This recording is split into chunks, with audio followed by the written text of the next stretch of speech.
The drive to my Uncle Robert's lake house was always long, but this year it felt longer. It was the annual family reunion, the one weekend my mother insisted we all attend. "It's for Grandma," she'd say, as if our 85-year-old grandmother, who spent most of her time dozing in a sunbeam, would notice if my cousin Jessica and I weren't there to awkwardly avoid each other.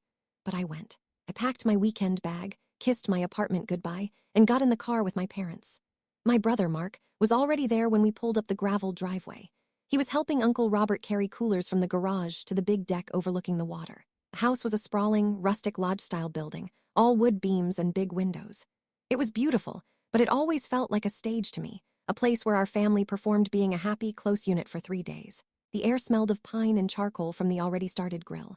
Hugs were exchanged. Aunts commented on my hair, so short. And my job, still writing those little online articles, dear. I smiled tightly and found a glass of lemonade. The real unease started at dinner. We were all crammed around the long picnic table on the deck, paper plates laden with burgers and potato salad. The mood was loud and boisterous. My dad and Uncle Robert were debating baseball. The younger cousins were squealing over a frog near the lake's edge. Then my Aunt Linda, Jessica's mother, cleared her throat. "So, Emily," she said, her voice sugary, "any special someone you're bringing to these gatherings yet, or are you still focusing on your career?" There it was, the annual volley. Before I could form a polite deflection, my grandmother, her voice surprisingly clear, piped up from the head of the table. "You know, I was looking through the old cedar chest in the attic today, Robert. For the life of me, I can't find my mother's pearl necklace, the one with the emerald clasp.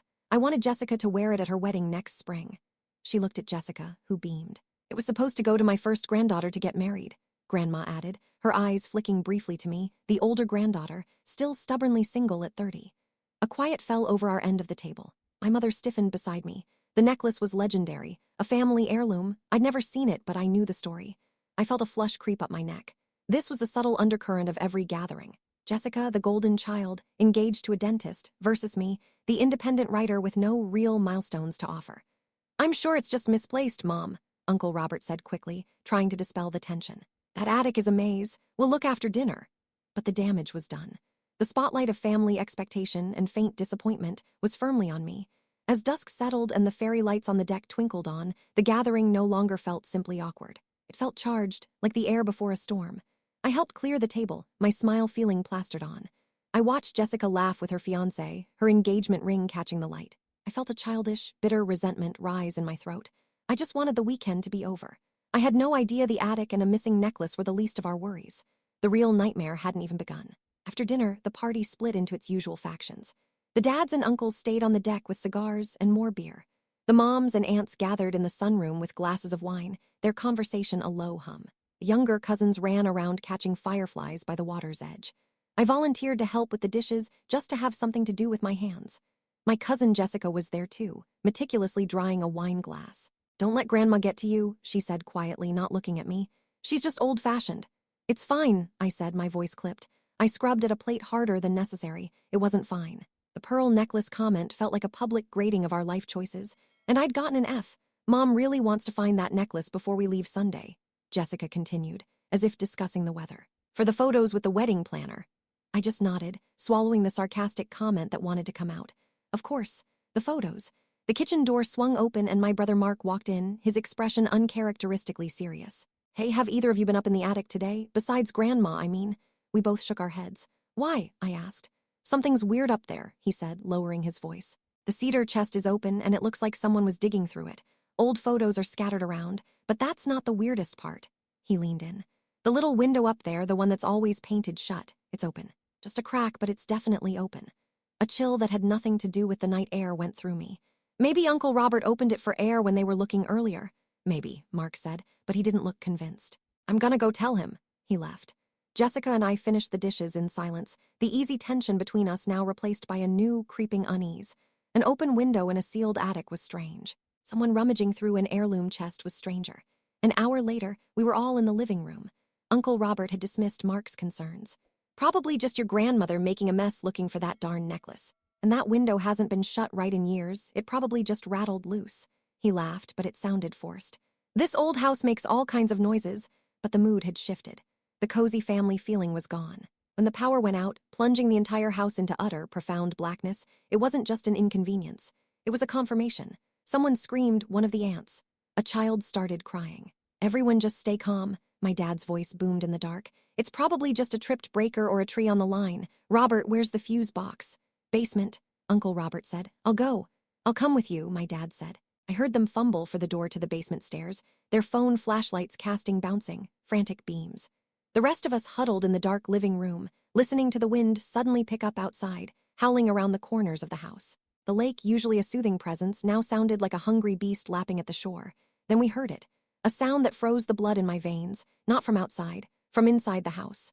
Thump, a heavy, deliberate sound, directly above us, in the attic. The thump from the attic echoed in the silent darkness. For a moment, no one moved or breathed. Then my little cousin Sophie let out a terrified whimper. It's just the house settling. Aunt Linda's voice was shrill with false confidence. Old houses make noises when the temperature drops, but we all heard the difference. This wasn't a creak or a groan.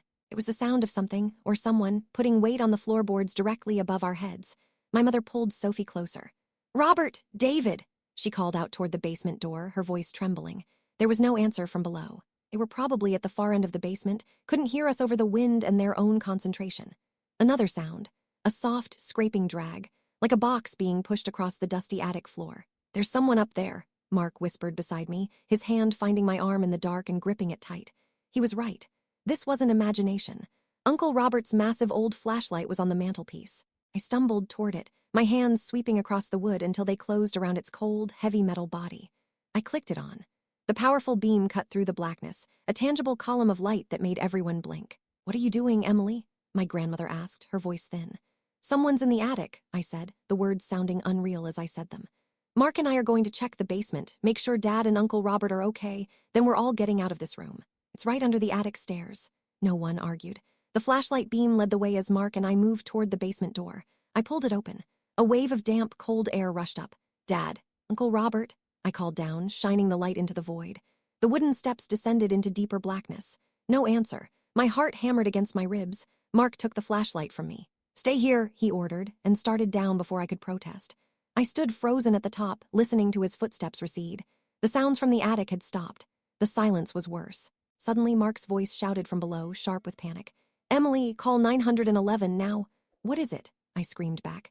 They're down here, they're hurt. The fuse box is smashed. It wasn't an outage. Someone ripped the wires out. Chaos erupted behind me in the living room. The women started crying and talking over each other. Jessica was trying to dial her phone. No signal, I have no service. Of course. We were in a dead zone by the lake. The landline. I spun around, heading for the kitchen where the old corded phone hung on the wall.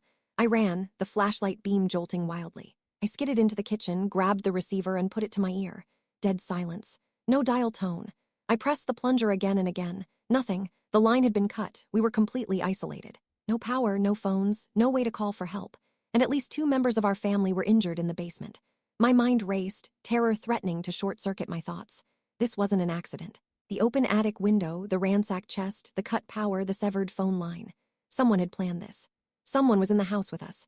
Just as that horrifying thought solidified, the back door, the one leading from the kitchen to the deck, creaked open. I swung the flashlight beam toward it. A figure stood silhouetted in the doorway, backlit by the faint moonlight glinting off the lake.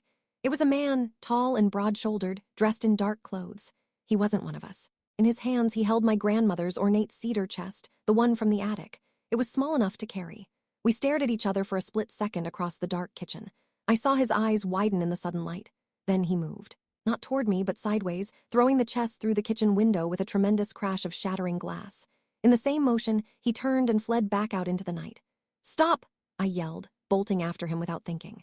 I reached the shattered doorway and shone the light out onto the deck. He was already a dark blur sprinting across the lawn, heading for the thick woods that bordered the property. He wasn't just a thief. He was an intruder who had attacked my family.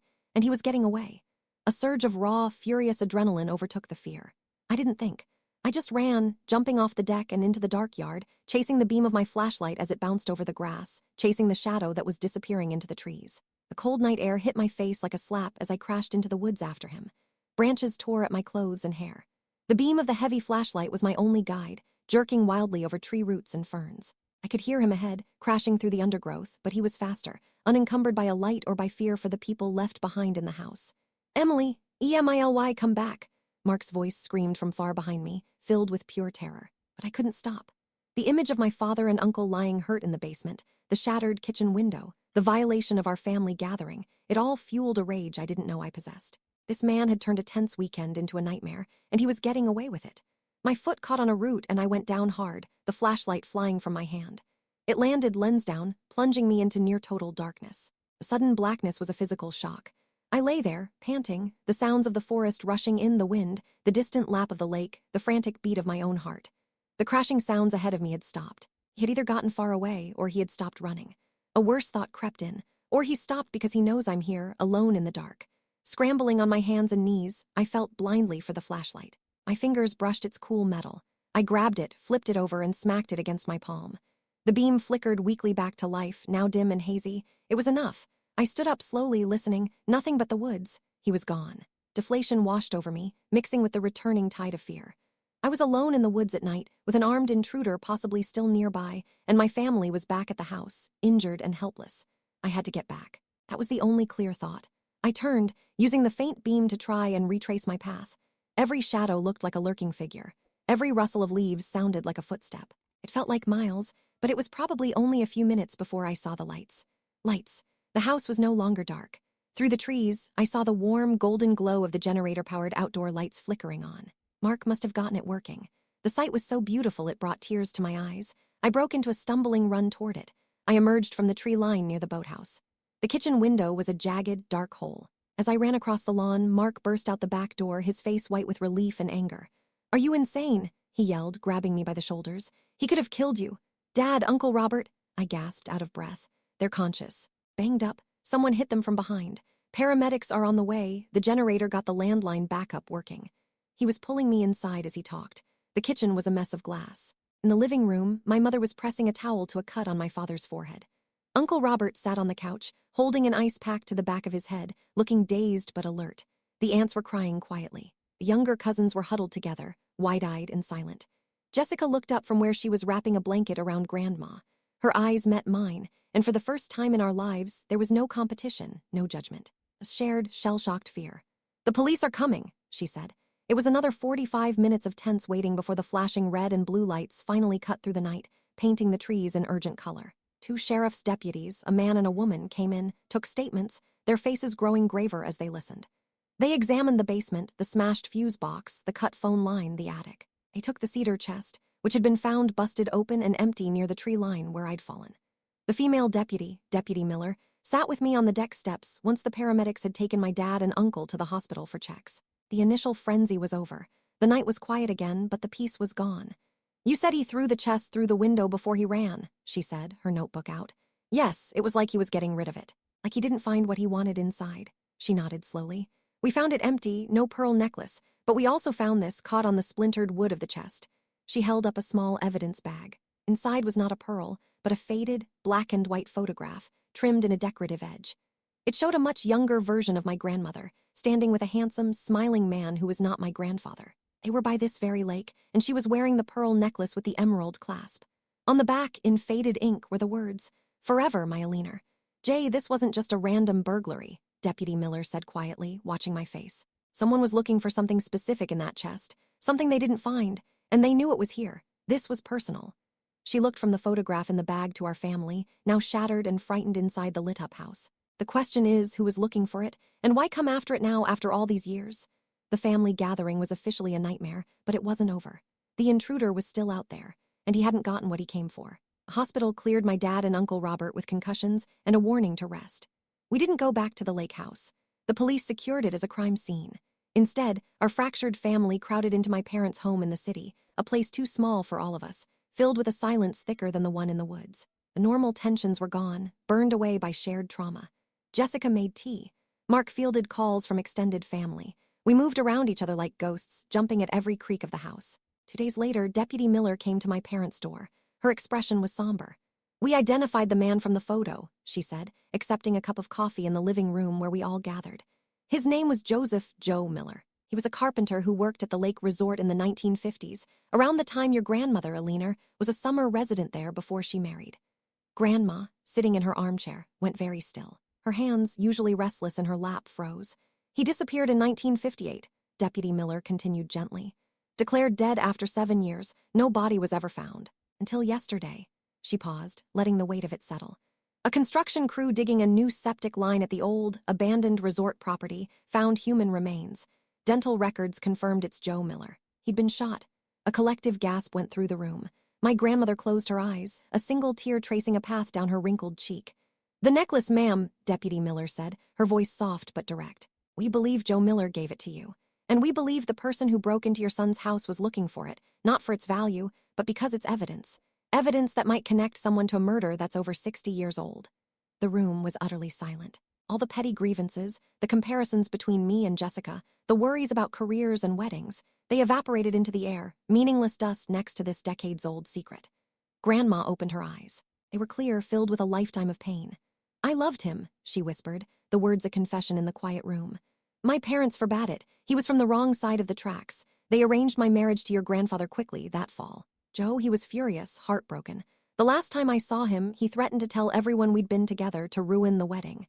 He said he still had the receipts for the necklace. He said he'd make a scene." She took a shuddering breath. "The night before my wedding, my brother, your great-uncle Walter, he said he'd handle it. He said he'd talk to Joe, make him see reason. He took his hunting rifle and said he'd just scare him. The next day, Joe was gone. Walter told me he'd left town for good. I believed him. I had to. I married your grandfather the next afternoon." The truth settled over us, cold and heavy. Great-uncle Walter, the beloved family patriarch who had died 5 years ago, smiling in all our childhood photos. "The intruder," my mother began, her voice trembling, "was likely Joe Miller's grandson," Deputy Miller finished. "We tracked him down. He'd found old letters among his grandmother's things after she passed, letters hinting at the affair and the threat. He knew about the necklace. He believed it, or a receipt, or something in that chest, would prove a connection to his grandfather's disappearance. He was trying to find justice in the worst possible way. He wasn't a random monster. He was a man haunted by a family mystery, lashing out at the family he believed had the answers. The legal process took months. The intruder, Michael Miller, was arrested. With the new evidence and the confession spurred by his arrest, the cold case was reopened. The official story of our family was forever altered. The perfect, glossy history was cracked, revealing something dark and tragic at its core. The next family gathering wasn't at the lake house. It was at a quiet restaurant months later. There was no tension. Jessica and I sat together, not speaking much, but the air between us was clear. She showed me her wedding plans, and for the first time I felt genuine happiness for her, untainted by comparison. Grandma, looking older and smaller, took a small box from her purse. She didn't open it. She placed it on the table between us. "I never found the necklace. I think Walter must have gotten rid of it that night, along with everything else. But I had this made." She opened the box. Inside were 2 simple, elegant pendants. Each held a single, beautiful pearl. "For my granddaughters," she said, her eyes meeting mine and then Jessica's. "Not from a cedar chest, from me. With all the love and all the regret I should have given you long ago." Jessica and I each took one. The pearl was cool and smooth in my hand. It wasn't an heirloom of a perfect past. It was a testament to a flawed, painful, but real family history. It was a reminder that nightmares can happen, but they don't have to define you. They can, if you let them, show you what truly matters. The gathering that turned into a nightmare didn't end our family. It stripped away the pretense and forced us to see each other, not as rivals or disappointments, but as survivors, bound not by perfect stories, but by a shared, complicated truth. And that, in the end, was a stronger bond than any I'd known before.